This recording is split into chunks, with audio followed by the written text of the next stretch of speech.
الحمد لله والثناء لله والصلاة والسلام على رسول الله وعلى آله وأصحابه وموالاه أما بعد سؤال waxa soo qoray ciise ninka la yiraahdo Kenya ku soo qoray waxa uu leeyahay waxaan doonayaa in wax la iga sheego kayfiyat al-hajj أو كيفية الإحرام للحج والعمرة sida loo xidhanayo xajka iyo umrada كل واحد u baahan tahay mar hadaan aqoon u lahayn min al-ulama raacdo oo ay ku sharxaan 10 si aan u qaldin ilaa waa cibaado umriga hal mar la imanayeen laakiin siyaaba loo xidhaa waa 3 siyood mar waxa la wada xidhaa xajka iyo umrada oo waxa la yiraahdaa qiraan labbayk allahumma hajjatan wa umrah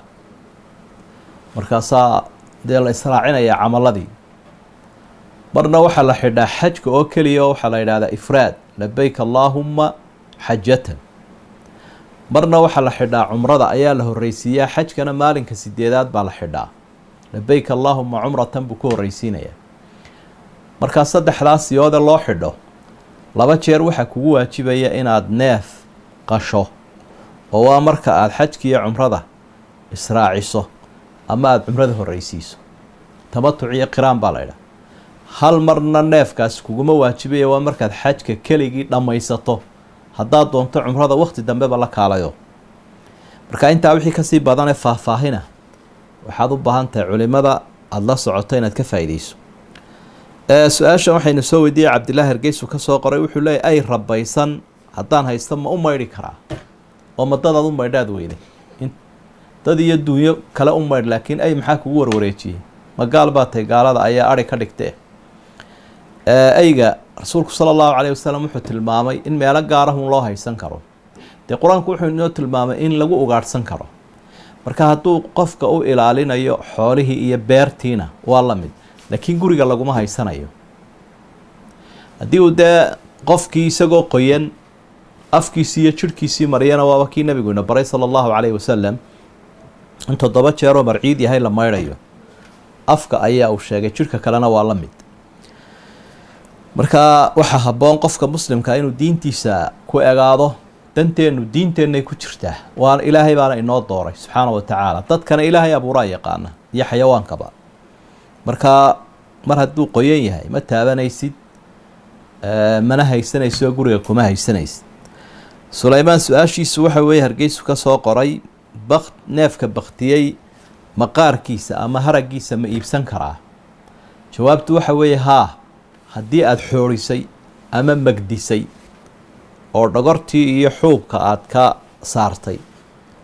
xoorin iyo magdin iyo deebinba waa la yiraahdaa marka dhagorta laga siibo sida leedarkan caadiga laga dhigo markaas oo kale waa la maydhayaa waana la iibsan karaa waa la intifaacsan karaa rasuulkuna sallallahu alayhi wasallam neefkii baktiye waa kii lahaa haragiisa ma intifaacsataan oo ka faa'iideysataan laakiin waa in sida aynu sheegayno loo sameeyo markaas ayaad iibsan kartaa su'aashan kale waxa soo qoray ninka la yiraahdo ama gabadha la yiraahdo Samiira Haybe Hargeysa ka soo qortay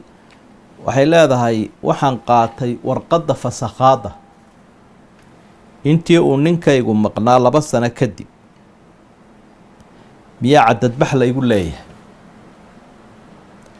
inta waxaan baraarujinaynaa fasakha inaan lagu degdegin waxa ka sii horeeya oo dardaarankeena ah raggu dumarka inaanay dayicin oo ooridii ubadka ku dhalaysay ehelkaaga ahayd ixtiraam bay mudanta sida ninkuba ixtiraam u mudan yahay